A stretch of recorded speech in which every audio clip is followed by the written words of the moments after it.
tell me not to take the promotion? That would have been easier.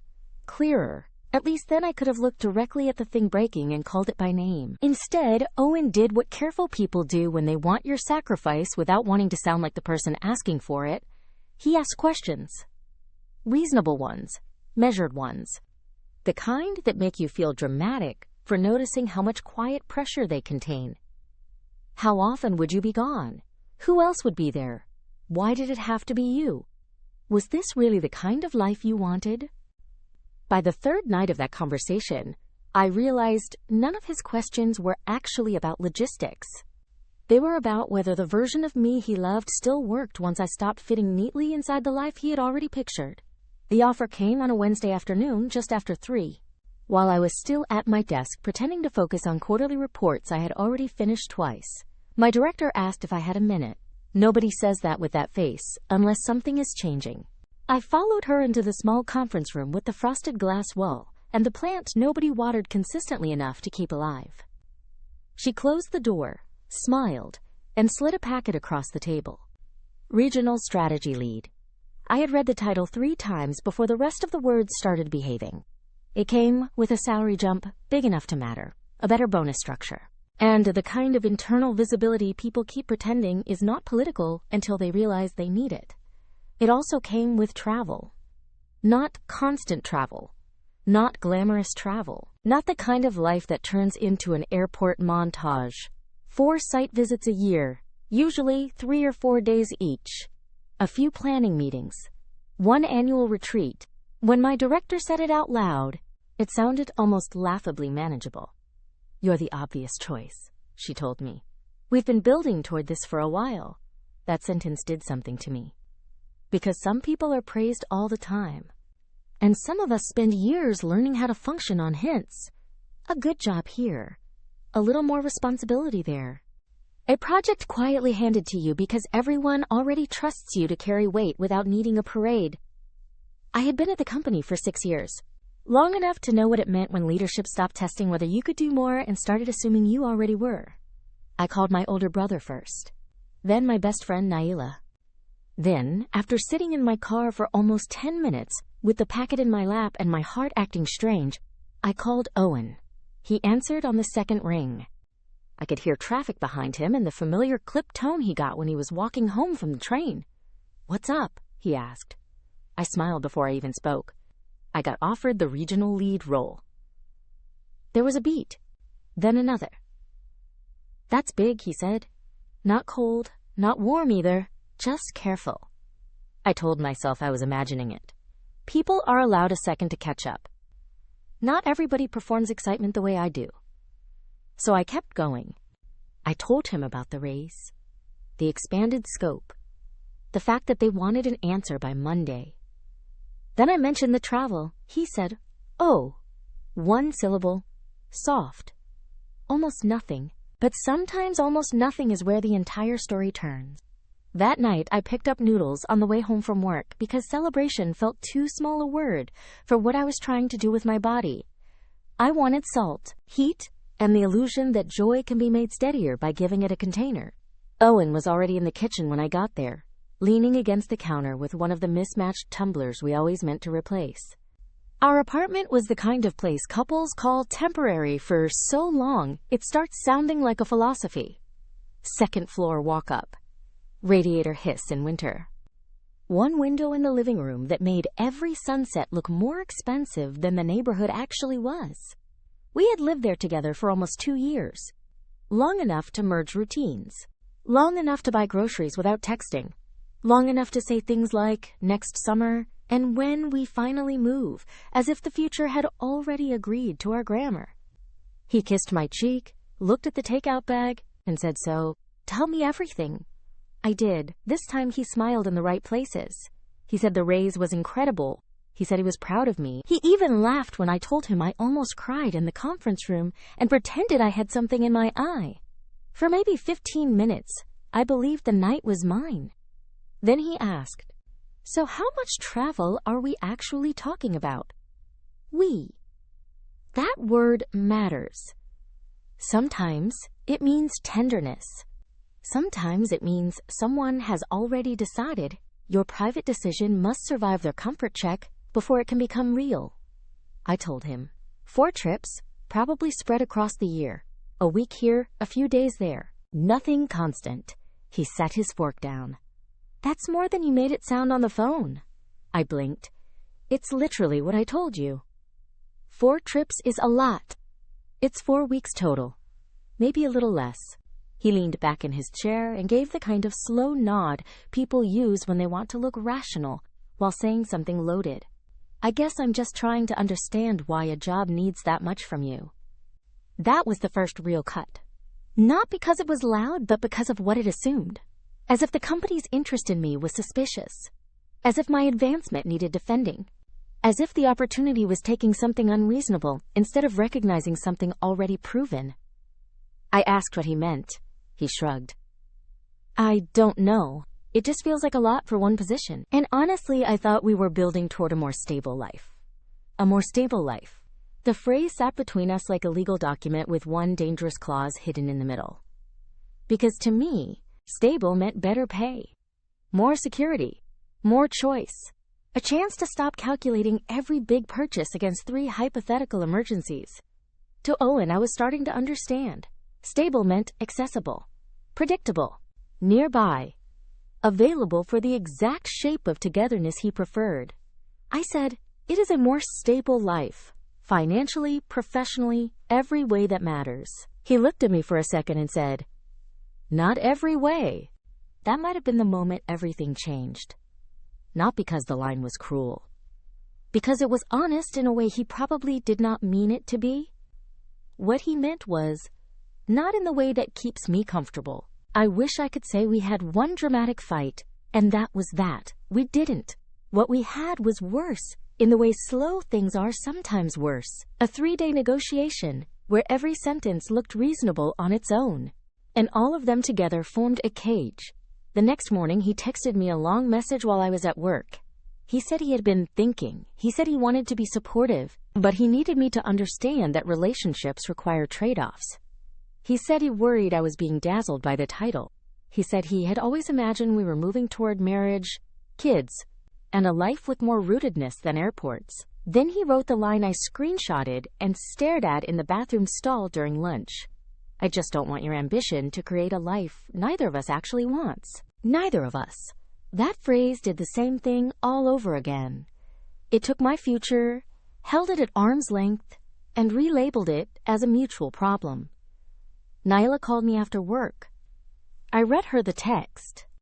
She was quiet for a few seconds, then said, he keeps saying, us, every time he means you need to stay easier to place. That sentence went through me like cold water. Because until then, I was still trying to be fair. Still trying to translate him into a kinder language. Maybe he was scared. Maybe he had his own baggage around distance. Maybe he just needed time. And maybe some of that was true. But fear is not the same thing as innocence. A person can be afraid and still ask you to shrink around it. That Friday we had dinner at his friend Marcus's apartment. Small group. Roasted vegetables. Cheap red wine. The usual long table full of people pretending adulthood is less improvised than it feels. At some point, Marcus asked how my week had been, and Owen answered before I could. She got offered a big promotion, he said, which is amazing, except apparently it comes with a whole travel schedule now, apparently. He smiled when he said it, like we were telling a charming little story about an inconvenience we were jointly managing. Marcus congratulated me. His girlfriend asked where I would go. I explained the role, kept it light, kept it simple. Then Owen laughed and said, yeah, I guess I'm learning my future wife might be a part-time visitor. Everybody made the polite noise people make when they are not sure whether something was a joke or a warning. I felt my whole face go still. Part-time visitor. There are phrases that do more work than an entire argument. It made me see the whole thing at once. Not concern, not adjustment, not 2 adults honestly weighing the shape of a shared life. Possession panic, dressed in relationship language. Later, on the walk home, I asked him why he said that. He immediately did what people do when they know they touched the truth too directly. He minimized. It was a joke. I said I didn't think it was funny. He sighed. Amara, come on. I'm trying to talk about a real issue, and every time I do, you act like I'm attacking you. That sentence almost worked on me. Almost. Because women are trained so early to confuse our own clarity with overreaction. If you notice the pattern too quickly, you're sensitive. If you name it out loud, you're unfair. If you refuse to keep debating your own worth, you're impossible. So I stopped walking. We were half a block from home, standing under the weak yellow light outside the corner pharmacy, and I said, "No, the problem is that you keep talking about this promotion like it's something happening to you." He stared at me. I kept going. Because once the sentence started, it felt like something inside me had finally gotten tired of being diplomatic with obviousness. You say you're worried about stability, but what you mean is access. You say you're worried about us, but what you mean is that you don't like the version of my future where I'm not always within reach. His face changed. Not dramatically. Just enough. "That's not fair," he said. "I'm allowed to want a partner who is present." Present. Another word that sounds clean until you look at how it is being used. I said, "I am present." I'm talking about 4 work trips. You're acting like I joined a ship and disappeared into the 19th century. He laughed once, sharp and humorless. It's not just the trips, it's what comes with them, the pace, the kind of life this turns into. There it was. Not the travel, the expansion, the momentum, the possibility that I might become harder to arrange around his preferences. We went upstairs in silence. Inside the apartment, he started talking again almost immediately, faster now, like once he was home he could finally stop editing himself. He said he had watched relationships fail because people chase titles instead of intimacy. He said he did not want a partner whose job was always the third person in the room. He said we needed to think about the kind of family culture we were creating. Family culture. We did not even have a family yet.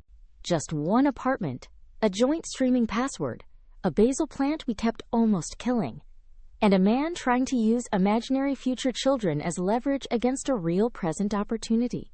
I asked him one question. If this same role came with no travel, would you be this upset? He opened his mouth, closed it, then said, "That's not the point." But it was the point. It had always been the point. Because if the raise was good, the title was good, and my work deserved it. Then the objection could not really be about whether the job was smart. It was about whether I was allowed to become larger than the version of partnership that kept me easiest to hold. I did not sleep much that night. At some point after 2, I got out of bed, went into the living room, and spread the offer packet on the coffee table. The travel dates were not even finalized, just sample windows. A spring site audit, a summer planning visit, an autumn retreat, a year-end review, 4 highlighted blocks on paper. That was all. Looking at them, I felt something unexpectedly sharp. Not confusion, not dread, but grief. Not for the relationship exactly. For the version of love I had still been trying to believe I was inside. The version where someone sees your life widen and feels proud before they feel inconvenienced. The next morning, I called my director and accepted. My voice barely shook. When I hung up, I expected relief to arrive like sunlight. Instead, it came quietly, like a room settling after one person finally leaves it. I told Owen that evening. He was standing at the sink, rinsing a coffee mug we both knew he was not really washing. He did not yell. He did not call me selfish. He did not forbid anything. He just nodded once and said, "So I guess you made your choice." That line told me the rest. Not congratulations. Not I'm proud of you even if I'm scared. Not let's figure it out. Your choice. As if my future had been a test of loyalty, and passing would have meant refusing myself convincingly enough to keep him comfortable. I said no. I made a career decision. The fact that you hear that as choosing against you is exactly the problem. He looked tired then. Older somehow. Like a man who had expected a different ending simply because he preferred it. We talked for another hour, but it was mostly administrative language, wearing emotional clothes. What happens next? Who stays where?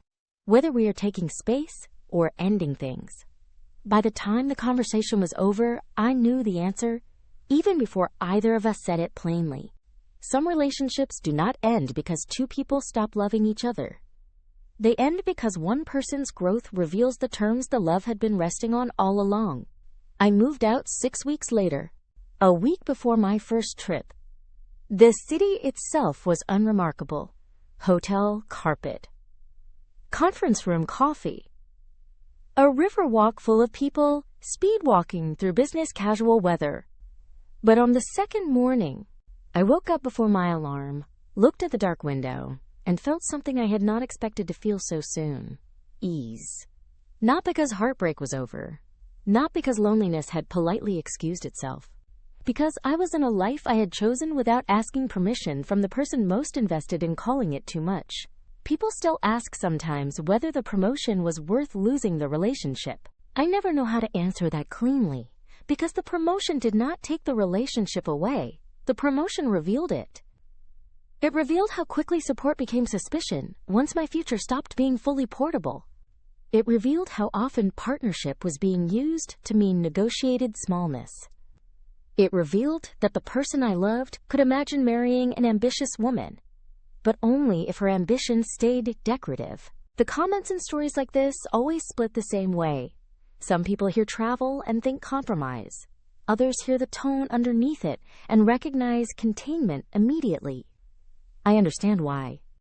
The visible facts are ordinary. No affair, no explosion, no villain standing in a doorway admitting the whole plot. Just one woman, one offer, 4 work trips, and a man who kept talking like her future had become a household inconvenience. But that is how some of the biggest relationship truths arrive, not as catastrophes, as translations. A joke at dinner. A phrase on a walk home. A sentence like, "So I guess you made your choice," which tells you that what the other person wanted was never your happiness. It was your compatibility with the life they had already drafted for you. And once you hear that clearly, you cannot go back to calling it concern. Thank you for watching. If this story pulled you in, do me one favor. Hit like, subscribe, and turn on notifications so the next one finds you the moment it drops. Remember, nothing is ever just what it seems. See you on the next one.